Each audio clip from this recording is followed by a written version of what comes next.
حضرت علی رضی اللہ عنہ کی زندگی کا ایک بہت ہی خوبصورت واقعہ۔ ایک دفعہ حضرت علی رضی اللہ عنہ ایک جنگ میں شریک تھے اور وہیں پر لڑائی کے دوران کہیں سے ایک تیر اڑتا ہوا آ کر حضرت علی رضی اللہ عنہ کے جسم میں کسی جگہ پر لگا۔ پھر ہوا یہ کہ جنگ ختم ہونے کے بعد جب زخمیوں کے علاج معالجے کے وقت حضرت علی رضی اللہ عنہ کی باری آئی تو دیکھا گیا کہ وہ تیر حضرت علی رضی اللہ عنہ کے جسم کے کسی پٹھے میں گھس چکا ہے۔ اب حضرت علی رضی اللہ عنہ کا جو جسم تھا وہ اللہ کی توفیق سے بہت ہی زیادہ سخت اور بہت ہی زیادہ مضبوط تھا۔ تو جب طبیب حضرات کی طرف سے اس تیر کو نکالنے کی کوشش کی گئی تو بارہا کوشش کرنے کے باوجود بھی وہ اس تیر کو حضرت علی رضی اللہ عنہ کے جسم سے نہیں نکال سکے۔ ان لوگوں کی ہر کوشش ناکام ہوئی۔ جب لگاتار کوشش کے بعد طبیب حضرات عاجز آ گئے تو حضرت علی رضی اللہ عنہ نے فرمایا کہ تم لوگ رک جاؤ، میں نماز کے لیے کھڑا ہوتا ہوں، جب میں نماز شروع کروں گا تو پھر تم اس تیر کو نکال لینا۔ یہ کہہ کر حضرت علی رضی اللہ عنہ نماز کے لیے کھڑے ہو گئے اور نماز کے دوران جب ان طبیبوں نے اس تیر کو نکالنے کی کوشش کی تو وہ تیر ان کے جسم سے اس طرح سے باہر آیا جس طرح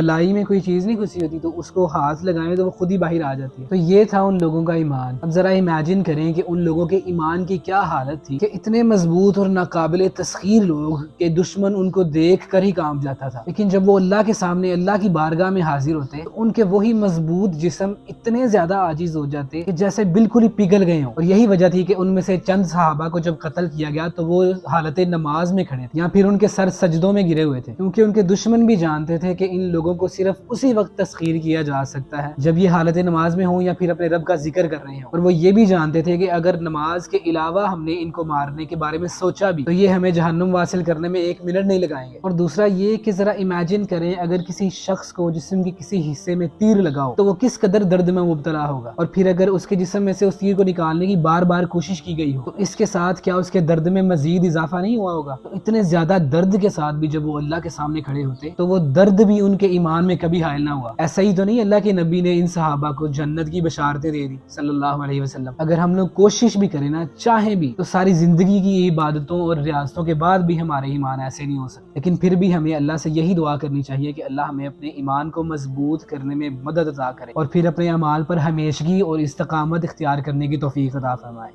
آمین۔